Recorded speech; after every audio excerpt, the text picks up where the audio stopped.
Hey, everybody. Let's get this show going, man. Welcome to the Bleeding Burgundy podcast, a Washington Commanders podcast for fans by fans, with your hosts, Jessy Martin. The Cowboys are finished, you understand me? John Taman. Pull down my trousers and do your job. Scott Hartley. Well, that was dreadful. And occasionally, Keith Gregg. So many social engagements, so little time. And now, your host. Hey, that's me. I'm your host. I'm John Taman. It is Friday, man. We have not been here since last Friday. Freaky Friday. It seems like it's been a long time. I know.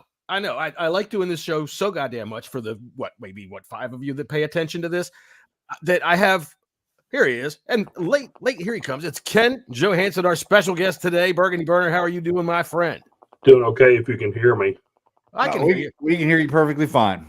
Yep, I can hear you just fine.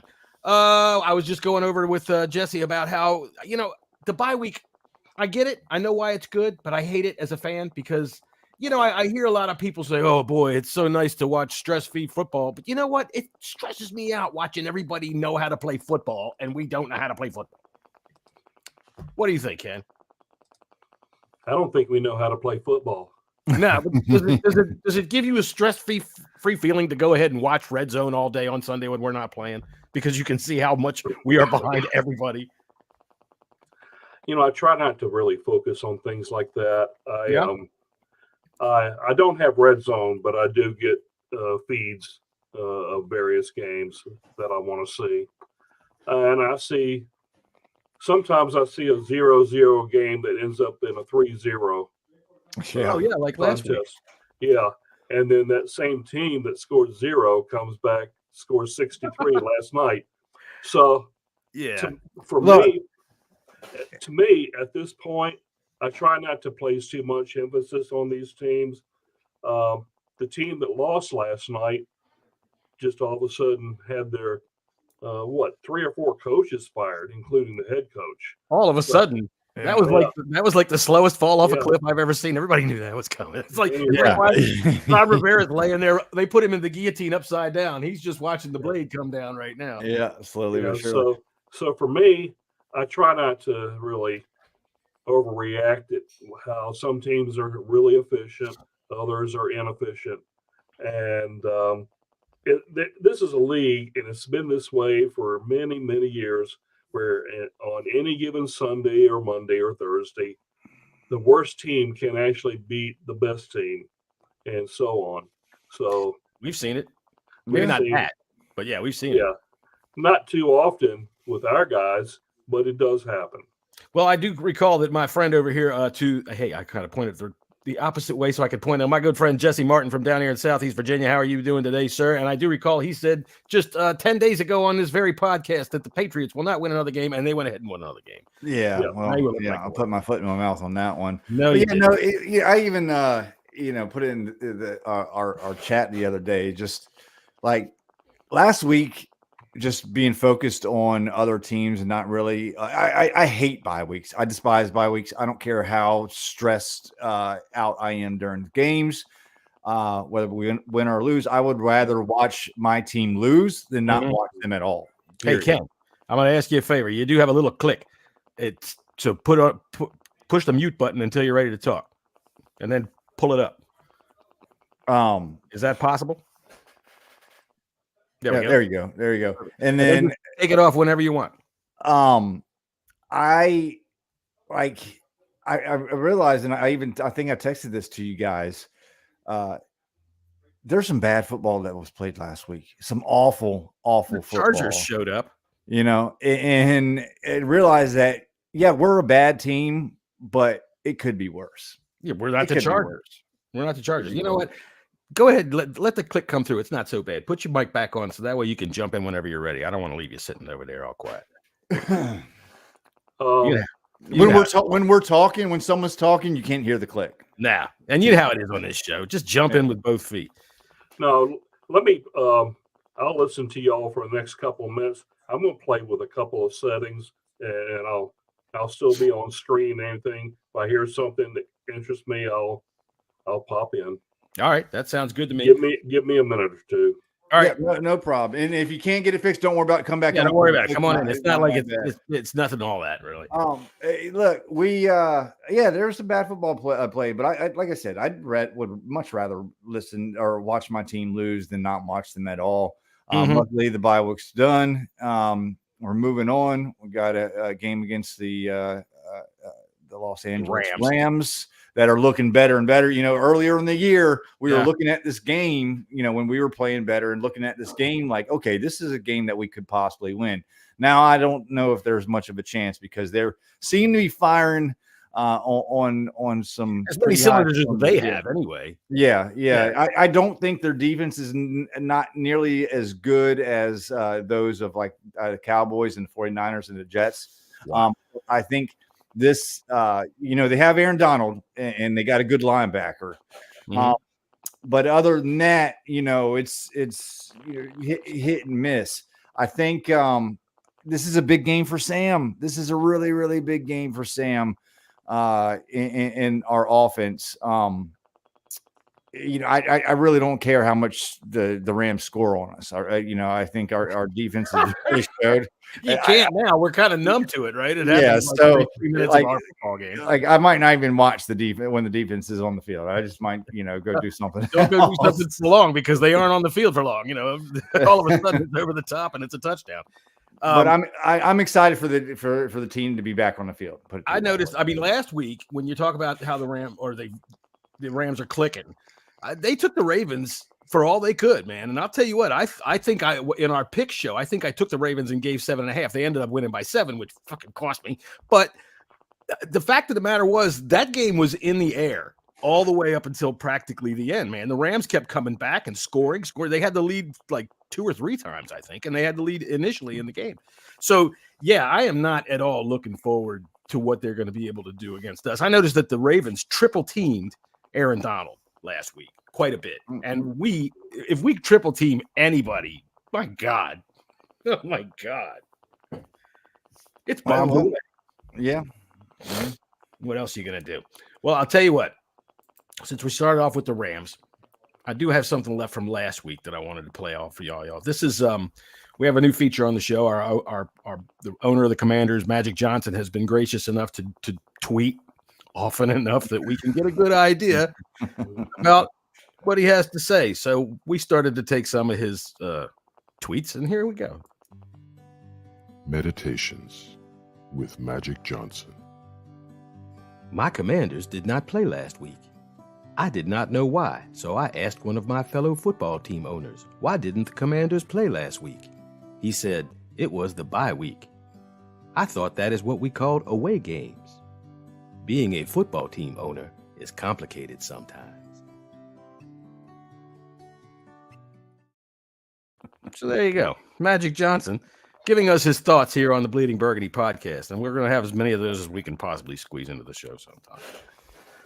So we might as well go ahead and bring it on up. We talked about the Rams already as to how well they're playing. So here's the thing. How bad are they going to beat us? And I know, Ken, you like to stay positive, but you're a realist. How bad can this possibly get? Can they top the Raiders this week? Can who top the Raiders? Can the Rams top the Raiders? Coming to you live from the Bleeding Burgundy weather chopper, Ken Johanssen. By the way, can you hear me? Yes, yeah, we can hear you fine. Right. How's the traffic out there? In Memphis? Well, yeah, I mean, I see it. I see the potential that they can run it up. I think that McVay is not the kind of guy that will run up the score like that. I understand why last night happened. The Miami game was an outlier, and I think though the Rams would like to put 40 plus on us, just because they have some momentum right now, and they really want to ride that momentum into the playoffs. Yeah, they're still on the bubble, and yet I think this is a team that's going to get in. So they have something to prove in this game, because they're in the same division with Seattle, who's battling for a spot. And they're falling off. Obviously, San Francisco, one of the best in the league. And of course, bring out the bottom is Arizona, who can pull off an upset on occasion. So I think McVay does not want to see some sort of upset on Sunday. So I think they'll put on some points. Do I think it's going to be similar to what we've seen the last couple of games against Dallas and Miami? Yes, I do. 46. Look, the remaining games the Rams have this year is the Saints. That's next or on Thursday.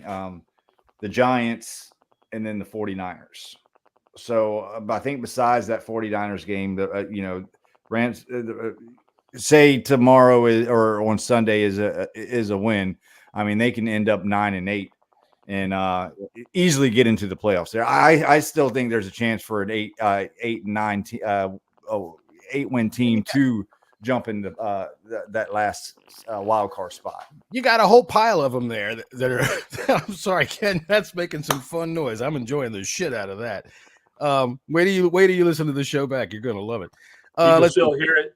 Yeah, it's not a bother at all. It's just every once in a while. It's going very softly, and then every once in a while it sounds like a fart. And I mean, if it's you, I'm sorry. I don't mean to point it out. There it is. You caught me. So, all right. So we've got a bunch of teams piled up at 6 and 7. All right. So, yeah, I could see the Rams grabbing one of these things. The Packers fell off this week by letting DeVito go out there and beat them. The Falcons fell off this week. The Buccaneers, that whole division, who cares? But somebody's got to win it. There's 3 teams at 6 and 7. And then the Rams and the Seahawks. So I can't remember what you told me when you said who the Rams had left. I know they they got the 49ers left, but then they have the Giants and the Saints as well. So I think they can beat the Saints. I think they can beat the Giants, even though the Giants are riding high on your Tommy DeVito. Vito out there throwing bombs, baby. Look at him go there.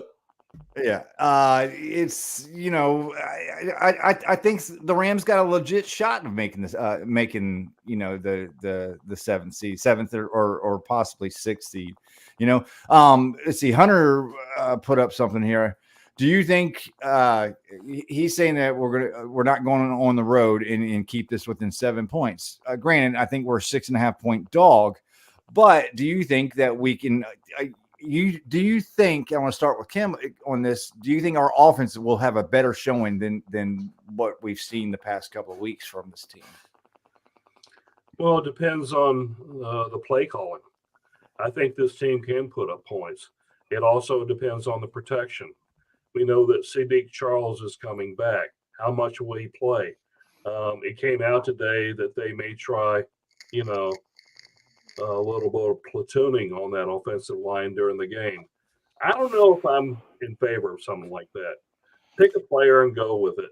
Look, I'm in favor this week, especially in the interior line, of trying to sneak fucking 12 guys out there. Look, this is Aaron Donald when he heard that Sadiq Charles was coming.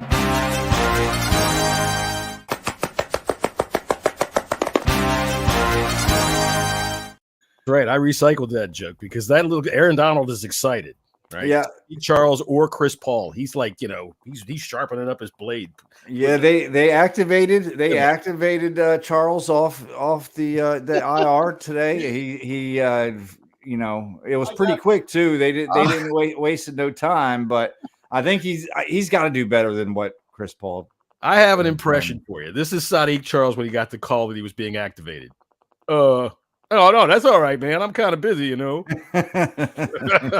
So, anyway, that's where I really have my most fear. I just don't know that they're going to be able to protect against that defensive line, especially Aaron Donald, who is not having the best of seasons. But it's because, man, you watched the Ravens last week. 3 guys to take him out of a play. 3 guys. And 3 Ravens is equal to 6 Commanders. So we're really kind of fucked. I think we got to have some quick game and we got to get away from wherever he lines up. Yeah, Bieniemy's got to call a smart game. Everybody knows who listens to this shows I'm not a Bieniemy fan. I was a huge fan of him when we hired him. He has definitely let me down. I think it takes him too long to make adjustments. I think he has done Sam no favors with his development as far as play calling goes, playing to the strengths of this team. What is successful is the quick game. And I think the first red flag that most of us as fans totally looked over in the offseason in training camp is them not working on the run game whatsoever. Right. And it's taken this long to see some semblance of a run game. Brian Robinson, for all intents and purposes, has had a really, really good year. I think if they gave him the ball earlier and often, he could have had a great year. I don't know if I'd give him a really. He's had a good year. He's been effective, but then again, he's not been effective because there have been games where we have said, we want to go to the run early, but they've tried, and it's not necessarily his fault, but it gets bottled up. All right. And a lot of times I was bitching earlier in the season that they try to go early in the run, but they try to run to the outside instead of trying to open up something in the middle. And then when they do open up something in the middle, it doesn't open up and it goes for no yards. So we see one rush in the first quarter for fucking 12 yards and we go, wow, look what he could do. But then everything else gets bottled up. Yeah, but everything else is like two other times, though. I mean, sometimes they go away from it. You're right. Sometimes you got to keep running plays over the years. Fuck this. Yeah, exactly. You got to some backs, and I think this Robinson and even Adrian Peterson earlier on his career, sometimes it took him a couple carries just to get going. And I'm not comparing Robinson to Adrian Peterson, but backs do that. That takes a little bit of time, and even for offensive lines, it takes time for them to get into rhythm. Sure. And we just go away from, or it's just non-existent way too quick in the ball game. Now, again, the past few games we've done a little bit better of a job. But I think it's just a little bit too little, too late. Yeah. Ken, what do you think on it?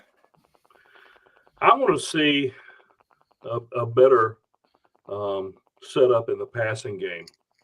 Why haven't we gone into stacked formations? Something that pops open quick. Right.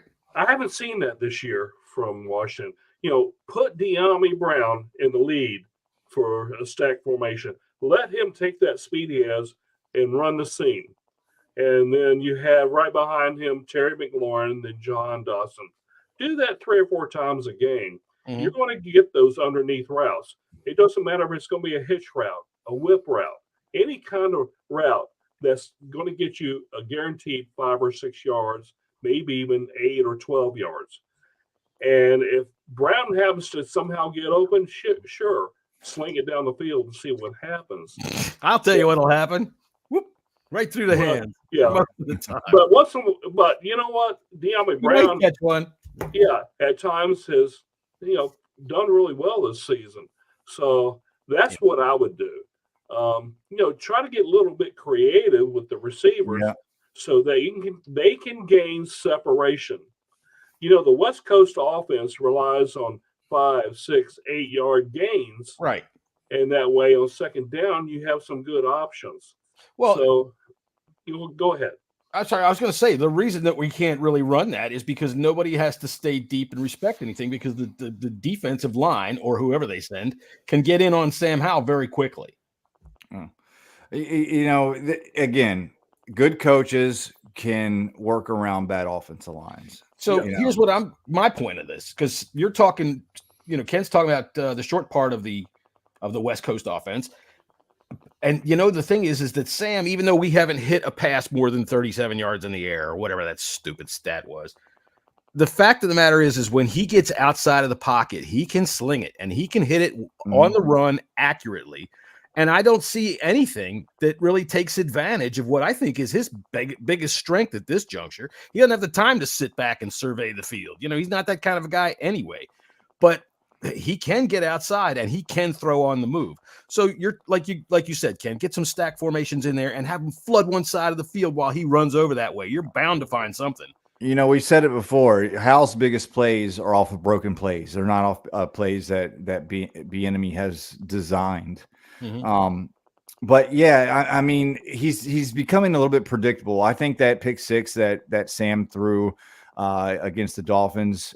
Everybody that was sitting on the couch knew what play was going to be run, including Van Ginkel's mother. Van Ginkel. Yeah. So he even said afterwards, I knew exactly what was going to happen. Yeah. And I put that squarely on Bieniemy. I mean, Wiley didn't do his part either, but neither did Sam. You can't throw it to the big guy in white helmet right in front of you. Well, if all goes well, if Wiley does what he's supposed to do, that Van Ginkel is taken out of that play, right? The thing is that Wiley did do what he was supposed to do. It's just Van Ginkel knew what it was and was able to just go right past it. Yeah. Wiley's going out to try to get for the screen.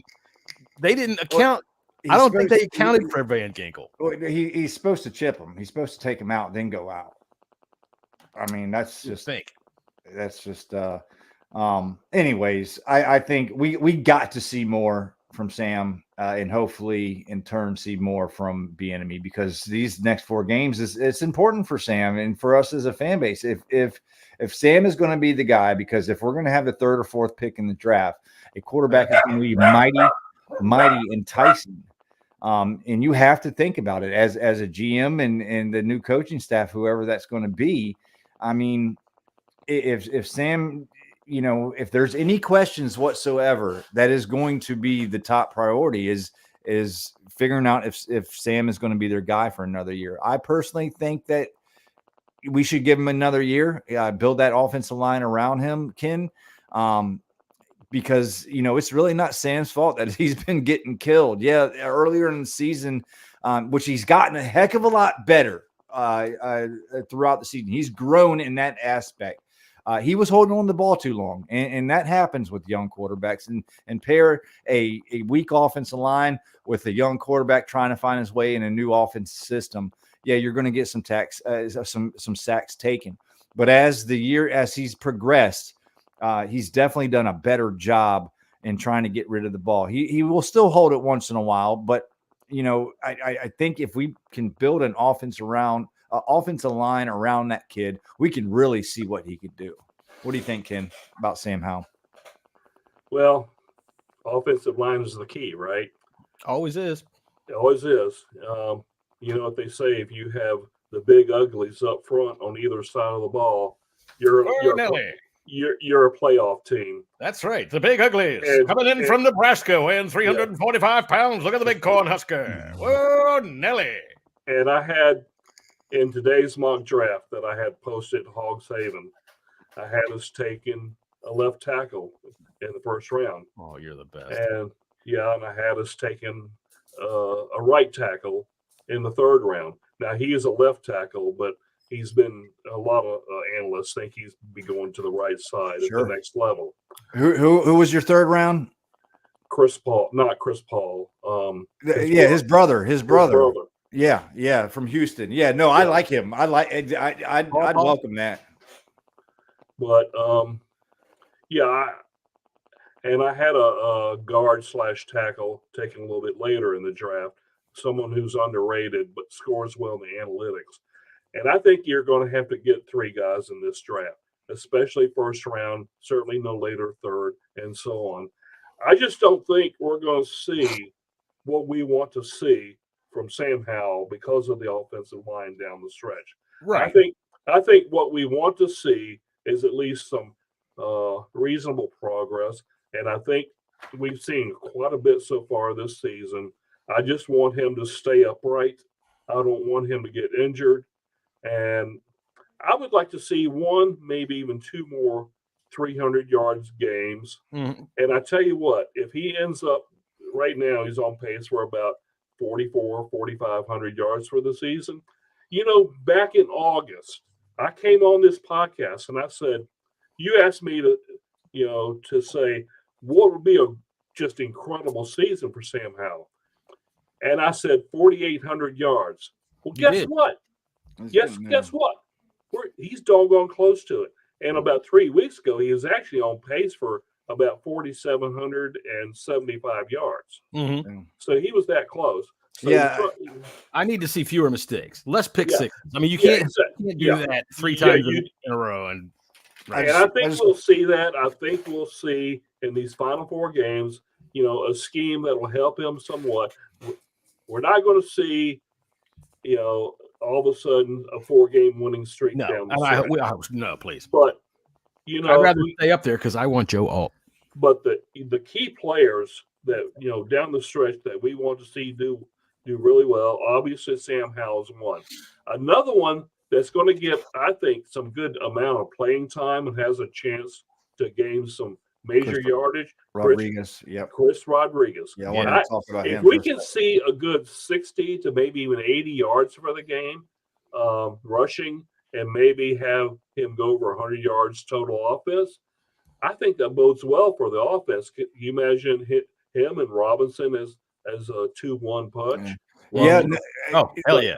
100%. Gibson's contract is up too. So what we're doing, I think, in these final 4 games is, the players are going to do, an evaluation thing. Now, I realize the current staff, they're doing the evaluations these next 4 games, but this current staff is not going to be here next year, with the exception maybe of Eric Bieniemy. We just don't know what's going to happen there. Right.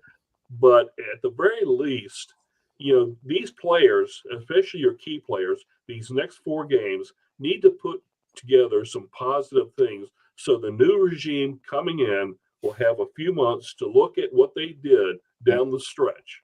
That is really the key. Mm-hmm. The wins and losses just don't matter at this point. You can't say that to Eric Bieniemy, though. Did you hear what he said yesterday? Look, he has to say what he has to say. Yeah, he has to be politically correct there. I guess so. But wins and losses on a quarterback his first year, you can't do that. But bottom line, I think you just want to see these players putting forth good effort, not limiting their mistakes, and showing that next year they can take the next step or 2 forward and produce a playoff team in the future. Is Emmanuel Forbes playing tomorrow? Yep, he's active. I just got the notice earlier today that he is active, and that's good. We really want. I want to kind of slide back to Chris Rodriguez just for a moment. Mm-hmm. I think that he is a good running back. I want to see him in the passing game. I want to see how he handles that because I think that's big because. With Gibson being gone next year, I doubt very. Who knows? Maybe the new staff would want to bring him back on some kind of small contract or what have you. But I think him and B-Rob are pretty similar running backs. B-Rob is a little bit bigger than Rodriguez, but I don't think we have enough information with Rodriguez in the passing game to make that amount to anything. I haven't seen him throw it to it at all. Yeah, so if we can get like Ken said, if we see him get 30 to 40 yards in the passing game and about 50 yards in the running game, I think that would be great for Chris Rodriguez to see. I'll tell you what, if we had a back 50 yards in a game, I'd be very happy.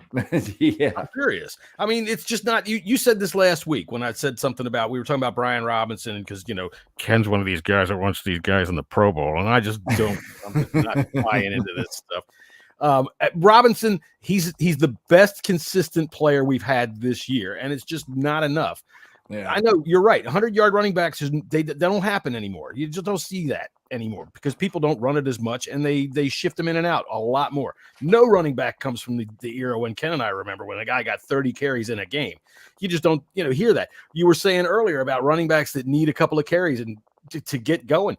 Dude, I remember John Riggins. Keith's cussing right now. Who cares about the old days? John Riggins sometimes would take 10 or 12 carries before he started pounding on people. Yeah. And that's just the way it goes. And I've said it to you before. Those linebackers, man, you get a guy that can thump. You send him through there. You send him through there again. And you send him through there again. It might get 3 yards this time. It might get 2 yards this time. But he keeps running. It wears him down. It breaks him down. Yeah. And that's and linebackers aren't built like they used to be. And they don't pad up at all. Yeah. But I think Rodriguez has some thumper in him, man. He's kind of a stout type. Yeah, he's a stout type of running back, and the more you do it up in the fourth quarter, I mean, just imagine you're tired. It's a close game, and you got Brian Robinson and Chris Rodriguez just coming at you. I mean, these guys will lay the lumber, and we just didn't get a chance to see that this year. Laying the lumber, by the way, is also a euphemism for gay sex. Did you know that? That is true. Yeah. That is true. Thanks for your euphemism of the it's day. It's in Canada. I want to say one more thing about Antonio Gibson here. We kind of pass over him a little bit. Yeah, please. He's on pace for 48 receptions this year. That's pretty good. That is pretty good. Yeah, that's pretty good. And he needs about 30, 35 more yards to reach his career high for the season. So this is a guy who's productive, and he's productive in Eric Bieniemy's offense. So I think that if EB stays around, I think Gibson is a player that they will re-sign, and I think it'll be a team-friendly contract. And I think he wants to play in this offense. And we'll be back to Robinson, Rodriguez, and Gibson, and that is a potent running back core. Yeah, I agree. Yeah, let's just not give Gibson the ball up the middle. That's the thing I was going to say, because now you're going to get more carries for Gibson. Let's see if more touches for Gibson means fumbles. That he's on trial too. But I agree with you. We have so many people coming up on contract. We can't let them all walk. Some people are going to be re-signed, and Gibson might be a wise choice. We have only 25 players coming back on contract, and we only have a 9.5, and that half is Sam Howell starters coming back, starter-worthy players coming back, and that's both on offense, defense combined. Just think about that. We have $89 million in cap space, but that is over 50% of your team not on contract. That $89 million is going to go extremely quick. Just signing backups. I mean, you have to fill your roster. So you're going to be able to sign one or two, decent sized contracts, but that money is going to go, and it's going to go quick. And another thing that I had thought about with the quarterback situation, and I want to win like 2 more games just so the ability to draft high, a quarterback might not be within reach. I want Joe Alt within reach. That's what I would take either of the 2 top tackles. I'd take, but go ahead. Sam Howell has just 2 years left on contract. Okay, because he was a 5th rounder, he only gets 4 years. Now, is also the temptation there to draft a first-round quarterback so you have control of him for 5 years? That is a temptation now. But I don't want that to happen. I want Sam to be the guy. I want our quarterback solved, or at least give him another year. Let's see, build around him and see what that's what I want. But I don't think it's wishful thinking. That's the thing. I don't think it's wishful thinking. And I'm like you. I'm a bird in hand kind of guy. 2 in the bush are over there looking nice, but God damn it, I got one right here. And what he has shown, which a lot of people discount, he can play at this level. He can fucking make plays at this level. It's not too fast for him. It's not overly freaking mental for him. He doesn't make mistakes very often. I mean, he makes mistakes, don't get me wrong. But when he does, he tends to clean them up. And I saw what was it Deluxe that wrote that was a trust throw. And I get it, but dude, you can't close your eyes and throw it. You can't just pretend there's nothing there. He's right in front of you. That's telling me he might just step out off the curb into the front of a truck. All right, so these quarterbacks in the draft, from here on through until the end of April, we're going to hear these sons of bitches built up from the best quarterback that this guy has ever seen to, oh, this is Joe Montana, Dan Marino. This is, oh my God, look at this. This is another generational talent coming out of college again. And, I don't give a fucking rat's ass. All right. I don't care. I don't want to hear it. Top 5 quarterback does not mean great quarterback. If that was true, then there would not be busts all over the side of the road. All right. This is my dart. You're throwing it at a board. It's so hard to find one. And people say, well, you got to keep pushing till you find elite. And I'm going to say it again. All right, Ken, you're an old timer like me. You know the history of this league. If you looked at every single team in this league back to the beginning of their time, all right, however long that is, the elite, true elite quarterbacks that they have had, some teams have never had any. Most teams have never had any. Our last elite quarterback was Sammy fucking Baugh. Yeah, that's true. Sonny Jurgensen, for all his greatness, never won a goddamn thing. Did you see the defense back then? I did. You did. Okay. All right. Let's go. See, but these are guys coming back from the war, man. They were smashing people around because they were just like, great. This is fun. Well, the defense back then was under Bill McPeak, Otto Graham. Oh my, Oh, you're talking about Sonny's defense. Yeah. Yeah. Yeah, they were horrible. So, but Sonny, there's a reason why Sonny Jurgensen is in the Hall of Fame. Oh yeah, he's worth it. Saying. Right. But, oh yeah, absolutely. Elite means win. Hunter said Joe Theismann was elite. I think Joe Theismann was great. I'm not sure if that elite should be. No, Joe was right out there every once in a while. And Joe was our last franchise quarterback. Yes, he was. If Joe had really succeeded in that punt, he'd be in the Hall of Fame. Yeah, if he'd have beat the Raiders in Super Bowl 18, he'd might be in the Hall of Fame. Now, I'm joking about that punt he tried. I know. The 4-yard punt. I always look at that, and when everybody says, "Oh, if the punter gets hurt," I'm like, "Yeah, if the punter gets hurt, you're in trouble," because I've seen what happens there. So we got Sadiq Charles coming back. We got Forbes coming back. Let's talk about. I want to get you guys' opinion on Danny Johnson. All right, well, hang on. Danny Johnson. We're going to bring up the Rams real quick. Let me go ahead and put this on there. Meditations with Magic Johnson. I hope my Commanders can beat the Rams on Sunday. I have a lot of friends in Los Angeles, and I don't want them to make fun of me or my Commanders. They told me they had a guy named Puka who was going to score all over my Commanders' defense, and I thought they was just joking me. I said, nobody is named that. That is what you name a cat. And then it turns out they do have a guy named Puka, and he is pretty good. I hope he stays away from Benjamin St. Just. He isn't very good.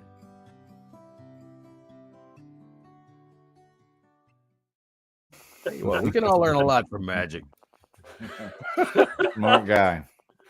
All right, so the Washington Commanders waived old Danny Johnson. Listen, this is my thoughts on it, and I'll break it to you. He wasn't doing anything for us. No. I don't care. Don't care. Yeah, people can say, "Oh, he was a smart player," but he continually got burned year in year out. He made a play here and there, just like every other cornerback in the league. I don't get what all the hubbub was. I know our co-host Scotty got our buddy Scotty got his panties in a wad, and it was a 2-year, $2.75 million contract. It was chump change, not very much dead cap. So I mean, do y'all care that Danny Johnson got waived? I couldn't care less if Danny Johnson got waived. I mean, he's had a nice couple of plays here and there, but he is indicative of what we as Commanders and Redskins fans have had forever, in which we have average to below average players. We go, wow, look, he made a play, back in October. So, but his agent is why he was here, because he gave us this brilliant highlight reel. You got your sunrise, you caught a prize, you're making your Johnson. Party nights, summer whites, your friends and your Johnson. Rooster tails, water trails, your kids and your Johnson. Saturday nights, distant lights, your girl and your Johnson. You and your Johnson, a way of life for over 50 years. We got Ken choking over there. Oh my God. So yeah, there you go. Danny Johnson can take his jingle and go someplace else. Yeah, right over there. That last part got me. I shouldn't. When you have something up there, I shouldn't be sipping on mine. Not a good idea. Not a good idea. So Ken, what do you think about the whole? I mean, does it matter to you? You feel some kind of way about it? Let's be honest about this roster. There are guys that are playing, not a lot, but we have a certain number of players on this team that are practice squad players. Yeah. Yes. Danny Johnson is one of them. Yeah. A lot of our linebackers are too. And yeah, Danny Johnson is one of them. Yeah. And, I don't want to mention names, Percy Butler, but, honestly, whoever comes in here in this new regime, general manager, head coach, coaches, let's get rid of this practice squad player mentality and think they can become stars. Yeah. Right. Or starters or good depth players. Honestly. Amen. Yeah. Yeah, it's nice to find players. Danny Johnson has always been a practice squad player. Has he made some good plays here and there over the years? Yes. But that's the extent of it. Yep. Nothing more, nothing less. So, I saw something the other day where it says the average turnover of a roster for an NFL team each year, no matter if they're a playoff team or a last place team, is typically about 20 to 22 players. And it's been speculated that Washington will probably see a roster turnover of at least 30 and probably as many as 35 players. That's right. Yeah. And that to me, and if it happens, I'm like, people don't be surprised when someone like Casey Toohill is gone. Right. Yeah.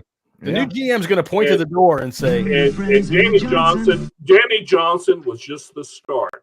Yeah. Don't be surprised if Percy Butler is gone. I mean, what was he, a 5th round pick? Yeah. Yeah, he plays like one. Fourth. Yeah. Yeah. And you know what? I was almost convinced that we were in the 4th round of that draft. We were going to select Tarek Woolen, the corner out of Texas San Antonio. Yeah. And I was like, man, we got him. And then they said Percy Butler. I had him rated as a 7th rounder at most. Mm-hmm. And I was like, oh, that is not good. And that's been proven. I'm not saying that I'm the smartest draft guy in the world. No, but he hasn't played well. But I will say this. When you have people like myself tooting my own horn a little bit, and you have people like Mark Tyler and Josh Taylor and a whole bunch of us that spend so much time on the draft each year, and we say, this guy's a 7th rounder, and we're selecting him in the 4th. And, and it just reminds me of Troy Apke. We chose him in the 4th round because, hey, he's really fast. He can run, yeah. He's really fast. But what else can he do? Nothing much. I mean, he played okay at Penn State as a safety. Yeah. But, again, when people look at these guys from college and they're starting to make these – somebody telling me the other day, completion percentage, that stuff transfers to the pros. The fuck it does. Yeah. The guys that these quarterbacks are throwing against typically are going to go be accountants or middle managers or whatever the fuck else they're going to be. All right. Hardly any of them are going to make the pros. And the ones that do, hardly any of them will ever see the field for any significant amount of time. Yeah. It's just the way it is. So we're going to hear all the fluffing of all these quarterbacks. Oh, boy. Let me hear all these quarterbacks. Joe Alt, easy to spell, easy to say. Don't fuck it up. Yeah. So I mean, look, Fashanu, is that how you spell it too? I both of them will be I'm a Penn perfectly State fine. And then in the 2nd round, if you want to get was it Fatuna or something like that? Isn't that the other highly rated tackle that's actually rated as a guard? Mm-hmm. I want 3 offensive linemen in this draft in those first 5 picks. I really do. I do not want the Ron Rivera patented. We're picking a guy in the 5th round that we think we can turn him into a backup punter. All right. I don't want any of that kind of freaking position flex horse shit. Get the fuck out of here with that stuff. Pick a guy that does the job that he does and does it well. Use free agency for the defense and draft your offensive line with the draft. That's what I would do. And enough of this Marvin Harrison Jr. bullshit. Yeah. Your Brock Bowers. I mean, if you trust anybody named Brock, Nice. then that's you got issues. Can't trust. Can't trust a Brock. Marvin Harrison Jr. is going to be great. I think. I think he is too. But we can't. The thing about Joe Alt, which he's the one that I like. He's just as good as Marvin Harrison Jr. He just doesn't play a big freaking high profile position. I mean, right? You get someone like Alt. This is good for our team. They're gonna be there game in and game out for 10 years. Obviously, knock on wood, with injuries. Injury stuff's happened. Those are cornerstones of your team. I'm sorry, a wide receiver isn't a cornerstone of your team because that wide receiver most likely is going to be gone 5 or 6 years. Look at the Lions pick. What's this guy Jameson? How many games has he actually played? That's true too. I mean, but listen, Calvin Johnson didn't do anything for the Lions. They didn't win a playoff game. They didn't win 10 games. Oh, I think they may have won 9 games one year. Right. Well, this is Matt Millen running off to pick all the wide receivers he picked. Deluxe. I think Devin White. I think is available. Yeah, I mean it's tough. Obviously, we do got to fill in linebacker somehow, some way. Yes, but I think first and your priority has to be 100% has to be offensive line. Right. And I don't want to spend a lot. I mean, I hate to say that since I've been bitching about linebacker for the last 4 years. I don't want to spend a ton on these free agents. Devin White is a nice, good name, but he hasn't been playing well for the last couple of years. He hasn't been the Devin White that he was 3 years ago. We have 7 picks in the top 139 picks. We can find somebody. Like that's good. That's really, really good. Like that's starter quality. You should be getting starter or premier backup with even those last 2 picks. But with the first 5 picks, they should all be starters. Right. And don't pick somebody. Go ahead. Yeah, let me say something about today's mock draft that I had it put out there. I spent about 2 weeks putting it together. That's a little bit longer than what I normally do. But this is the first one that I consider the first official mock draft of the draft season. Okay. And the first official Ken Johanssen mock draft. Yeah. So the one thing that really has been impressed upon my mind is that this team, this coming off season, and it's already started, is going to place a heavy emphasis on analytics far into the future. For as long as Josh Harris owns this team and the Harris ownership group, they're going to place a heavy emphasis on analytics. And we already see that going on. So what I've been doing this season, whenever I post the Pro Football Focus analytics scores every week after each game, and a lot of people have problems with it, and I haven't really tried to defend it, but I've looked deeper and deeper into it. I understand why these scores are the way they are. But one thing I discovered in this mock draft is that I need to be looking at players that have good analytical scores. And PFF has them. Now you need a suspicion to, dive deep into it, and I have that. So some of the players that I have there, people are, kind of shaking their head a little bit. They're all good, and so people are saying, "Hey, good mock," but they have some question marks. But I'll give you a good example. With the 3rd pick, I had a cornerback out of Toledo, the University of Toledo, as our 3rd overall pick. Quinyon Mitchell, who's quite good. If you see a lot of his tape, he's one of the best corners in the nation. And you look at his analytics scores, no one's even close to him at that position. He's someone that I think will go at least in the 3rd round and probably in the 2nd. And if he's there in the 2nd with especially that 2nd pick in the 2nd round, I see Washington jumping all over him because of those scores. And I think they'll be very happy. But I think this is something that we need to look at other than just how pretty someone looks on tape. And so that's what I've been trying to do. So that a message to everyone, I'm focusing on analytics in this draft. And I appreciate that, Ken, because you get a lot of people, especially fans, they do these mock drafts and the only thing they do is go watch highlights. They don't do the deep dive into the, player and how they've progressed in college. You got to look at that stuff. And I used to do that. I just don't have time anymore. So when I'm going off, information that I get is I'm going off of trusted people, and their deep dives. But I mean, I think the fact remains, yes, we do need some help on defense. And I do think that we need cornerback help. I do. I don't think St. Juice is going to cut it. And Fuller is on. His contract is up. Yeah, and I think he's there's got a chance he's got enough time in the league that his minimum is going to be. Yeah, there's a chance that we might by not having much of a choice, we might have to sign Fuller for another year just because, again, like I said, we just don't have. He played well in the early part of the season, and he just fell off. Fuller is solid. Yes, he gives up plays like every cornerback in the league does, but these 4 games were really big for Forbes as well too. I want to see him develop. I just want an emphasis on protecting Sam Howell. That's if we keep Sam Howell. Obviously, that's the big question right there.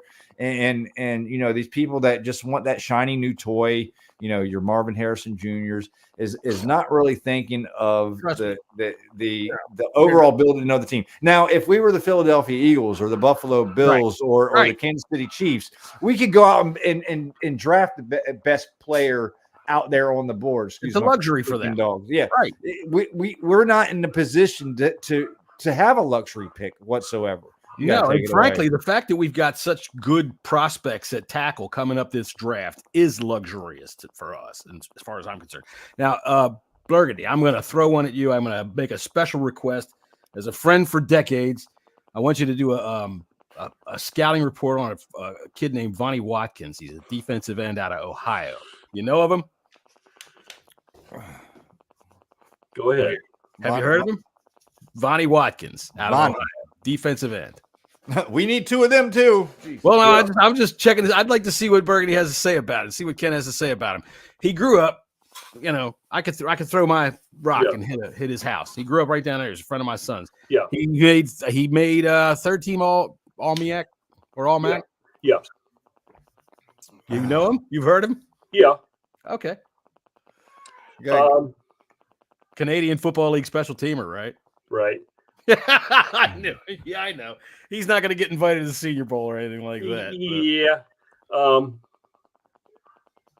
Yeah, I'm not going to put you on the spot. Don't worry. Well, I just don't know a lot about him. Okay. Basically, he's a decent defensive end. He's long and he's rangy, but he's a team player, so he will take on the double team to be able to. I'll say this. I think I did look at something about a month and a half ago with him on a Saturday, because my Saturdays all day long is spent with this stuff. I spent maybe 10, 12 minutes looking at him. I just can't recall. I've probably looked at tape and scouting reports, everything of at least 330, 340 players at this point. So some of them are, Well, I'll tell you what. Tomorrow is the Myrtle Beach Bowl. It's the first bowl of the season, and Vonnie's playing. Yeah. So, anybody that wants to watch this kid that grew up down the street from me, give him a shout. What's your opinion on him? Well, he's a kid that grew up down the street from me. I like him. He's a nice young man. whether he's a decent enough player to play in the NFL, I don't think so. I think that the program itself is not strong enough really to produce solid NFL talent. And as much as I'd love for it to happen for his dream, the fact of the matter is he grew up a Steelers fan. We used to argue right there on the porch right over there. I'd call his team a bunch of names. All right. But, he says, I could go to Canada, but he's got his degree. So good for him. But he might be able to play in Canada. Probably should. Sure. I think he's realistic enough to know that his NFL aspirations, Al Davis is dead. There's nobody going to be picking that name out of the back of the phone book, right? Who's this kid Watkins? Right. We got a question from our buddy Peter. Says, do you see the fifth-year option being picked up for Jamin Davis this offseason? I got a little bit different against the grain course on this.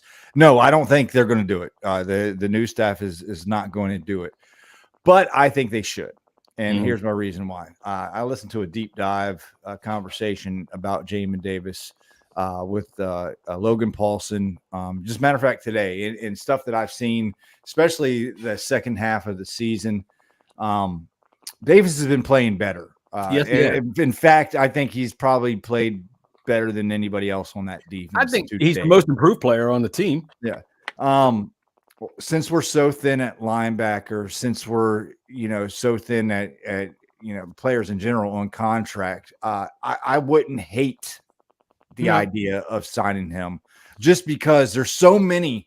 I mean, whoever the new defensive coach is, they're going to, install a natural 4-3 instead of our base 4-2-5 or 5-2-4.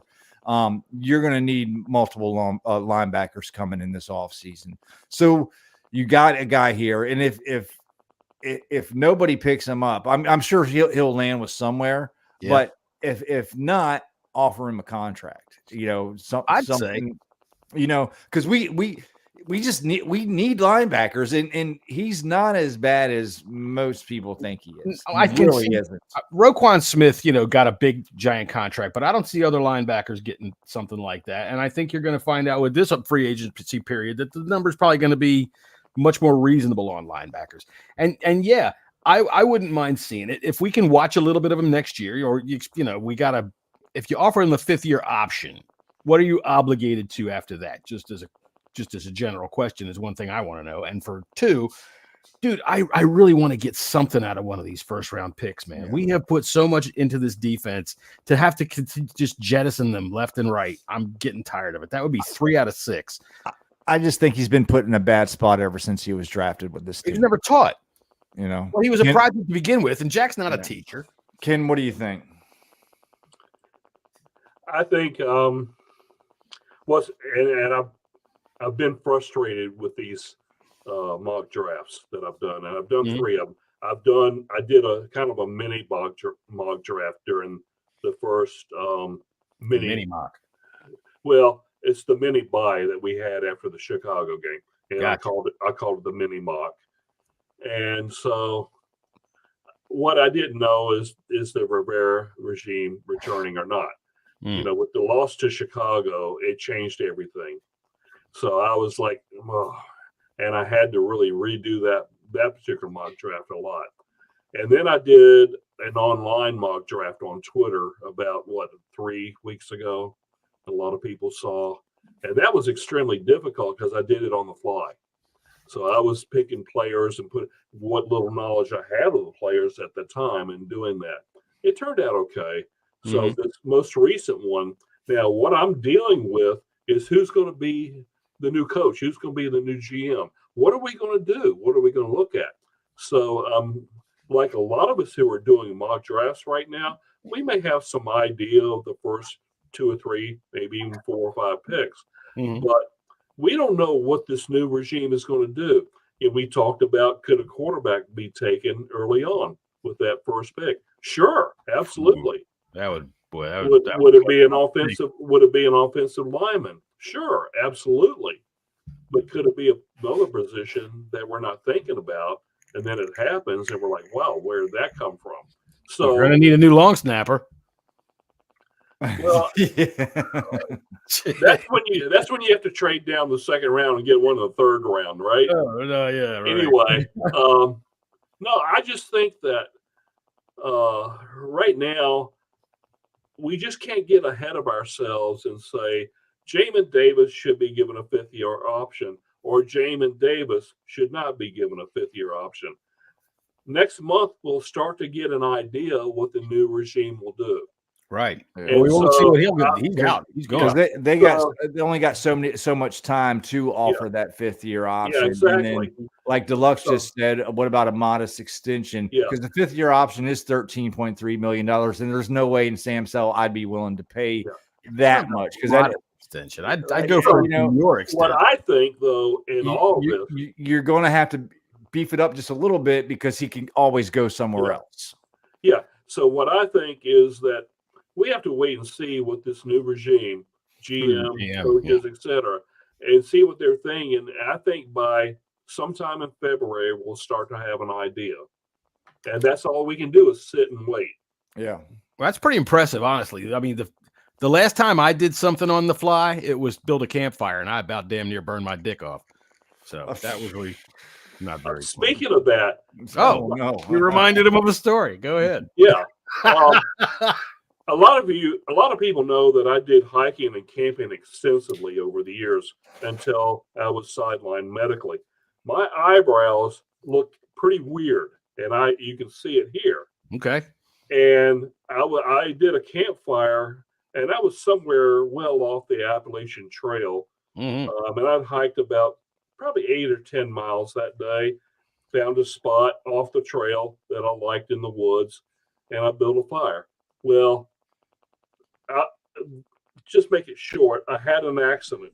And tell the story, man. Go ahead. Fire went into my face, and it singed me pretty good, especially my eyebrows and some of my hair right on the very top there. And yeah, that's when I was lucky, that I still was coherent and doing okay. That's when I kind of packed everything up in my pack, got it on my back, and I headed down the road back to my car. It took about 12 hours to get there. And I went to an emergency clinic in Roanoke. That's about the only one I found open. God dang, boy, you done burnt your face off there. Yeah, I did. And for about 6 months, I looked kind of not all that good. And you're going to have to go in there and see Dr. Skeeter. He's going to give you a cream put on. And my eyebrows, were affected, and they look pretty weird. And I have to, about every 2 weeks, I have to trim them back. And so they look a little bit normal. If I was just to let it go naturally, they would look really weird. But I think that's what you should do. No, honestly, everybody trust me. Something. No, in a few weeks, I'd be on a podcast, and they'd be like, "What is wrong with your eyes?" And I'm like, "No, just tell them it's the full moon, and don't be keeping me long." And a full moon's coming in a few days, by the way.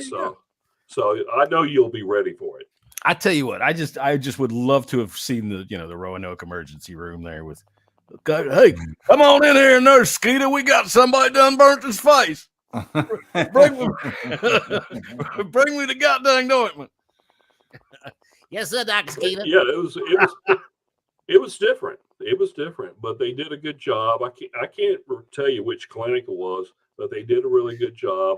They were concerned about me, but I drove all the way back to Virginia Beach and was kind of taped up and everything.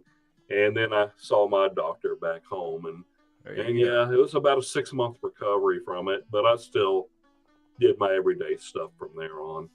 Come on down to the Mullet Clinic here down there in Roanoke, Virginia. I don't care whether you done burnt your face or stepped on a piece of glass or something like that. Like I said, it's a very strange story. And I've always been very careful when hiking, camping, and I've always overplanned and everything. And I was real experienced, but it doesn't mean that you're immune from accidents and unusual things that happen along the way. That's right. This is a friend of Smokey Bear, everybody. You should listen to him. He'll tell you. You can't fall in the fire and expect nothing to happen. I've lit my hair on fire several times, but that was because I used to do certain things that would have me. Is that what happened? Holding a flame right in front of my face, and you're out in the woods with your friends holding that flame right in front of your face, doing something with it. And all of a sudden you realize things are getting brighter, and I can hear this popple crackle. And then my friends are beating me on the head. Wham, wham, wham.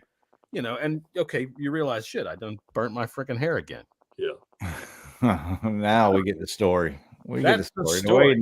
We know why. I should have gone right on down to the Mullet Clinic there in goddamn Roanoke, Virginia. Get them goddamn fix my hair up right there. Yeah. All right. So give me are we wanting to win this game? Sure, why not? I want to win every game. I don't, draft position. I know everybody wants to. I don't give a fuck. I would rather win every Sunday. Even though I get these people that freak out. Oh my God, we're going to ruin our draft position. Well, if you could prove to me that you get better, although I really want Joe Alt. So, I don't care. If we do lose, I really don't care right now. It doesn't bother me because that for one, we can stay in that position. And for two, I expect it. Like what did you say earlier, Ken? You expect 40 points more? I expect it too. We've gotten 45 laid on us twice in a row. I do not see how it's not going to happen again. But we'll go ahead and we'll go through the motions. Jesse, give me an X factor. My X factor will be Eric Bieniemy. Okay. It's him to come up with a game plan to protect Sam Howell, to get the ball out of his hands and run the damn ball. He's got a lot on his shoulders this week. He's had quite a few. We haven't had a good offensive game since this Seattle game. That seems like it was like years ago, right? And we lost. We didn't even. We scored 20 points in that game. No, it was close. It was right down to the wire. I know. I'm just talking about what's our score, 28 or something, 29 or something like that. I don't remember. But anyways, we haven't had a good offensive showing since then. He's got to do something to be able to protect Sam Howell from the monster that is Aaron Donald. Mm-hmm. And we got to put more than 10 points on the board. I mean, that's just facts. All right, Ken, who's your X factor for the day? Two of them. Two X factors. So it's the double X. Man, if he takes one on offense, one on defense. All right, go ahead. On offense, Chris Rodriguez. We were talking about him earlier. I'm going to give him 81 yards rushing in this game. That would be a high for the season. Yeah, and then I will have him with 2 receptions for 27 yards. How about touchdowns? 2 touchdowns? 1 touchdown. 1 touchdown. I'll dig it. And on defense, the X factor, Quan Martin with 2 interceptions and losing cause. 2 INTs. Oh, look, Quan's going to play a big role in this, but like if we're doing a defensive X factor, I think Forbes. I can see Forbes having a big game. I mean, Cooper Kupp and Puka. Whether he has one or not.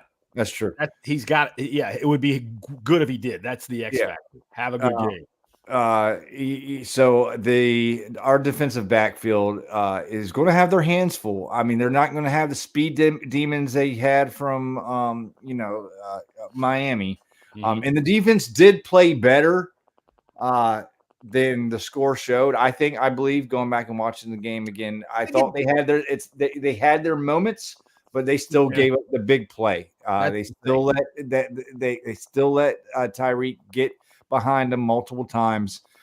If they can somehow, some way limit that a little bit, we could have a closer game.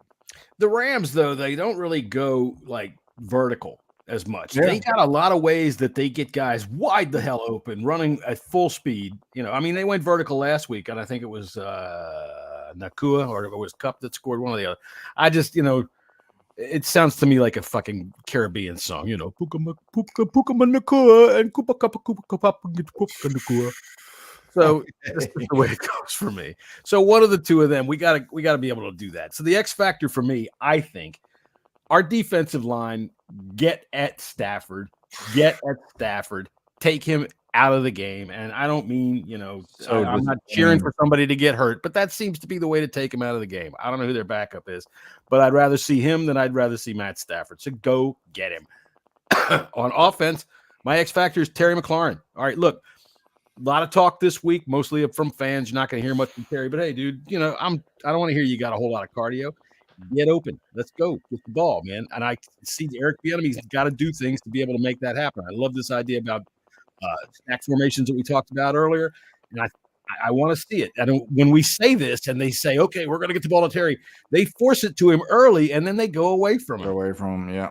So supposedly him and Eric Bieniemy had a long conversation. Okay. On the model. So we'll see. We did not mention the new hire that they brought in. What's his role? He sports science. No, this is this is that cornerback we just signed, Caillou. Caillou Blue. But I think it's good. I'm not sure why. I think you can see Josh Harris, his focus on analytics. The guy they brought in, to study the sports science, nutrition, and strength and programs and stuff like that. TB12 method. Yeah, yeah. So that's good to see. You know, he's brought in two guys. Eugene Shin, who I think is going to have a major role in this team, especially in the offense. Mm-hmm. You can definitely see the role kind of flip towards from old school football to the more analytical side of the game. We've been far behind so far. Let's see what coach they hire. Yeah, as long as it's not Bill Belichick, it is what it is. Guys, what it is finally this team is coming into the 21st century. Yeah, that's what's happening. I mean, seriously, I don't mean that as a joke. I 100% agree. Yeah, what's happening. You're right. You're right. So, all right, then we're going to go right into the 21st century because we've all been on here for 70 minutes and whatnot. Score picks. Score picks. Let's go do that. Go ahead, Ken. Let's hear your score pick first. The more and more I think about it, I said 40 plus. I'm going to 50. I'm going to say the Rams 38-28. 28. I'd be okay with 28 points, Ken. I'm not going to lie to you. I'd be all right with almost 30 points. Yeah, sure. Yeah. I mean, I don't expect to win. Go ahead, Jesse. Yeah. No, I'm kind of in the lines with Ken there. I think it's going to be a little bit closer. I'm going to say 32-26. That is pretty close. I will tell you what. I will say, since you said 26, I will say that as well. We will get 26, but they will get what we got in the Super Bowl against the Bills when they got 26, and we'll get 37. 42? I mean, they'll get 37. Oh, yeah, 37. Right, 37. Okay, so 37-26 Rams, unless the defensive line can get in there and, take out Matt Stafford, for lunch or something. So we are pushing our pick show until Sunday. Is that right? That's right. Sunday morning at, I believe, 10:30, we are going to do our pick show because Scott, as you can tell who isn't here today, Scott has decided that it's much more important for him to be with his family at Christmas time. Oh, Scott says, look, you blokes, I'm going to hang out with the fam, and that's what he's going to do. So we have to rearrange everything for Scott, but I'm kind of excited to do that on Sunday morning at 10:30 because it's going to rain and I ain't going to be doing it. Yeah, it's going to be nasty. I will say, go ahead, Ken. Go ahead. I'm sad that he wasn't here. I thought for sure he'd be here. No, he's not here. By the way, I told you. Tomorrow night, I'm going to Texas Roadhouse with family. Love that place. Yeah. Now, in our family, we don't celebrate birthdays by giving gifts. I've never received a gift for my birthday. That's just the way it is. You ever get a blowjob? But we do go out for supper. So we're going out tomorrow night. And Sunday, I become Medicare eligible, which is I'm already in that. So, yeah, I turned 65 on Sunday. Happy birthday. Let's get the Rams to lay down you a birthday. Normally, I don't really toot my horn on birthdays. Take the wins where you can get them, Ken. Take the wins where you can get them. The birthday, somebody else got to be tooting your horn. And I'm, I don't know how much what I'll say $50 is if Sam Howell can give me a 4-touchdown, 378-yard day, win or lose, I'm going to be happy with that, and that'll be a great birthday gift. That's the only reason. That's the only reason I bring up Sunday and turning 65 that day. Well, congratulations. That is a nice age to reach. I'll be there in 5 years, I suppose. So tomorrow or Sunday, if I'm not there, I'm dead. My lovely daughter has decided to sign us up for the Surfing Santa 5-mile run or 5K. Well, it's a 5 mile, yeah. 5 mile run tomorrow night in Virginia Beach. So I will be there, probably dead afterwards because I haven't ran in 20 years. So it's gonna be fun. I haven't ran since I bought a car. So, you know what? I run around on the pickleball court, but it's only like 5 steps at a time. So yeah. That's fine. When you the last time I ran is when my 200-gallon sprayer went you were chasing the truck, chasing it. Because I left it in gear, and I had a whole bunch of middle schoolers out for PE laughing their asses off at me as I was chasing a boom sprayer across that he left the field. in gear. That is terrific. There's got to be some freaking CCTV footage of that somewhere. You work for him. You could probably find it. I would love to have that, so that I don't have to go making it, because I can make it, but I won't. I don't want to make it. All right, so we will see you guys Sunday morning for the NFL Pick Show with Scott, who's going to be hopefully, not completely drunk and loaded, because that's really where he is tonight. He called us up earlier. He said, "Look, boy, I'm pissed. I'm pissed right now." Yeah, I'm pissed. So I'm pissed.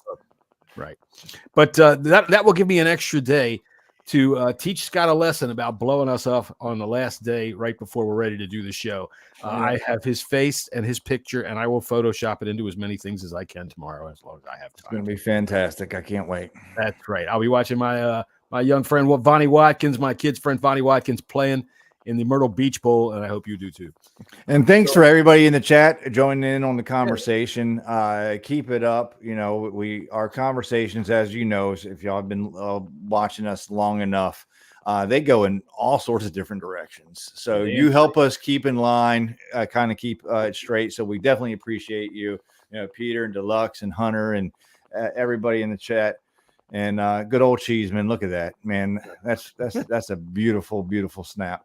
That's the only thing that put him in the Pro Bowl, and it's just not enough for all of you people with the Pro Bowl.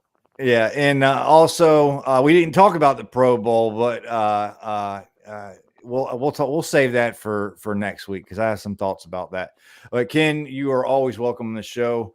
You're going to be our Memphis correspondent, and we're going to get you on. We'll probably get you on probably after the year is done with, or next time Scotty likes to call out of work.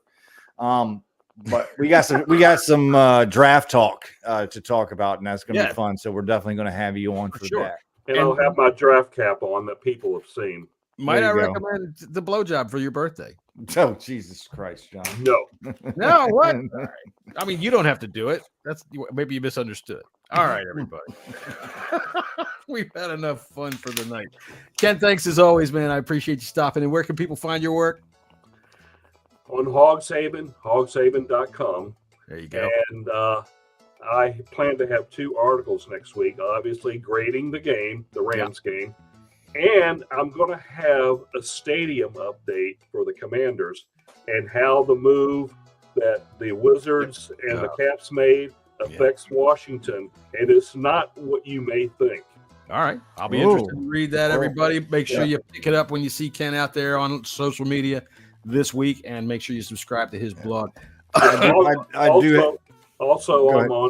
Twitter at Burgundy Burner. At Burgundy Burner.